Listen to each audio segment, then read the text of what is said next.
So this is looking at the human movement system, and it's beyond an introduction to movement. It's looking more at the components that make up movement. And in order to have that conversation, we need to look more globally at this concept of the human movement system. And what you see on the screen here is you see that movement is down here at the bottom.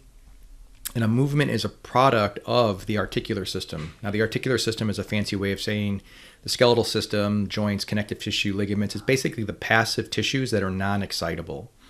That system is 100% dependent upon muscular input, and the muscular input is 100% dependent upon the nervous system.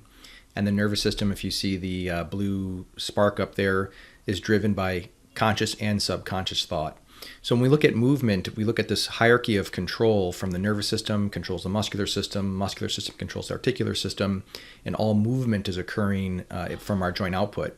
So we spent a lot of time looking at these joint movements in terms of what's happening at the spine, the shoulder girdle, pelvic girdle, and the extremities, and trying to determine which plane of motion these are moving in.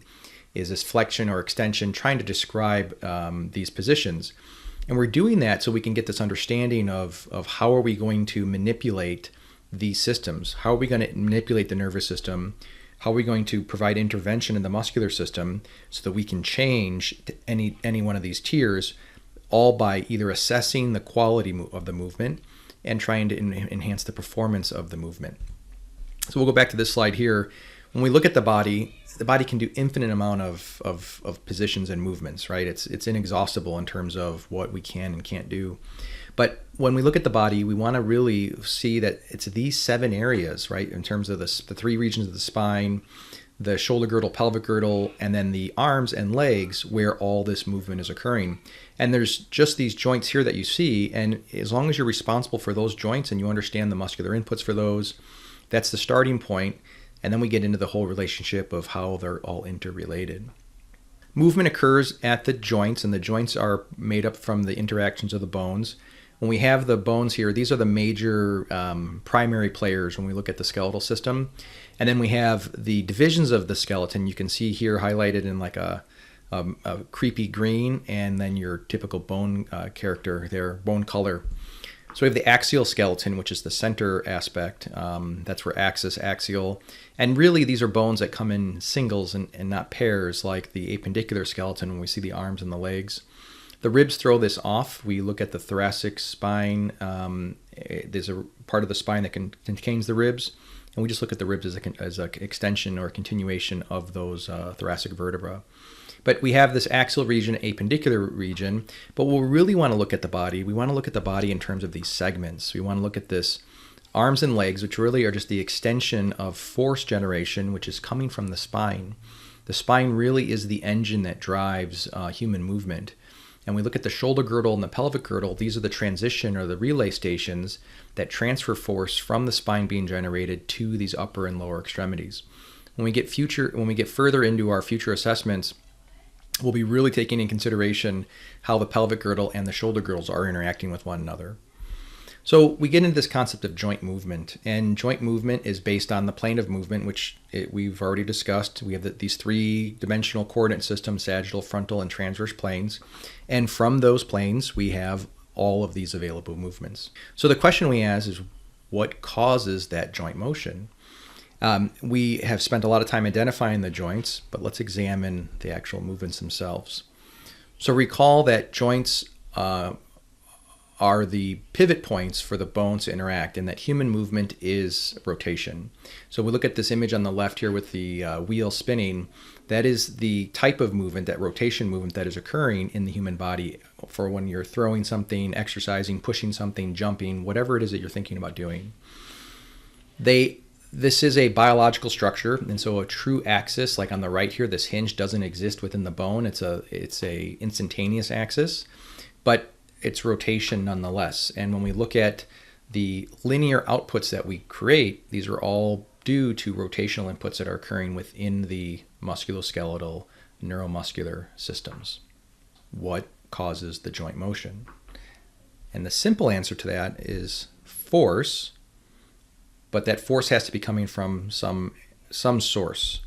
And when we look at the review of what a force is, so if you remember, a force is nothing more than a push or a pull. So it's some stimulus that is exerted by one object on another.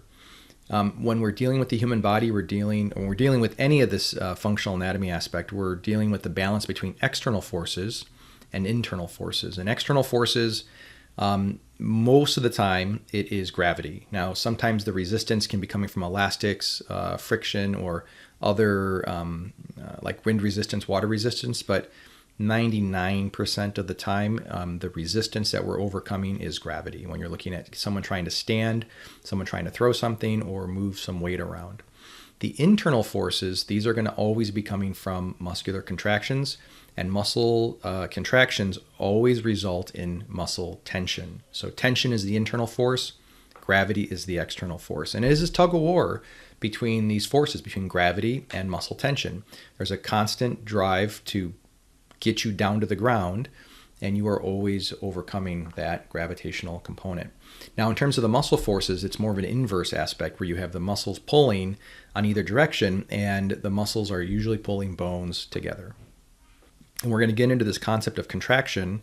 What you see down at the bottom here is a structural schematic, or the physiological architecture of the musculature. And this is one half of the muscle. And you can see that the muscles are bundles of cables and they connect to the bone. And then that's only one half. The other half connects to another bone. And so you always have two ends of the muscle that are always trying to pull towards the center. So the muscles pull on either end equally. And we'll get more into the muscle physiology in a later lecture. And we're going to talk more about the actual resultant forces that are occurring.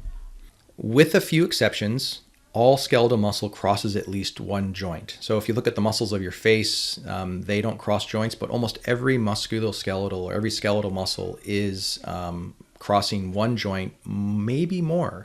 But what you see here is you see the axis of rotation right here, and you see the muscle crosses at least that one joint. We have circumstances where muscles might cross more than one joint, and these are considered biarticulate muscles. These cross two joints. And the elbow flexor, the biceps brachii here, is a good example of a biarticulate muscle. We usually think of elbow flexion, this movement here, as a bicep exercise, but the bicep also crosses the shoulder joint, and so it is as much of a shoulder flexor as it is an elbow flexor. The other aspect or common theme with muscles is that there's at least two attachment points, and so we pointed these out earlier as attachment, and they're usually referred to as the origin and the insertion. The origin is usually the proximal attachment, and the insertion is usually the distal attachment. And the reason why this is important is that if you know where the muscles attach, you know what joints they cross. If you know what joints they cross, you know who's participating and who's not in that movement. Skeletal muscles can only pull, they cannot push. So what you're going to get is these resulting forces of the proximal attachment trying to pull towards the center and the distal attachment pulling to the center. So you're getting the origin insertion pulling straight towards the middle, and the body doesn't know how to differentiate between pulling the origin more than the insertion.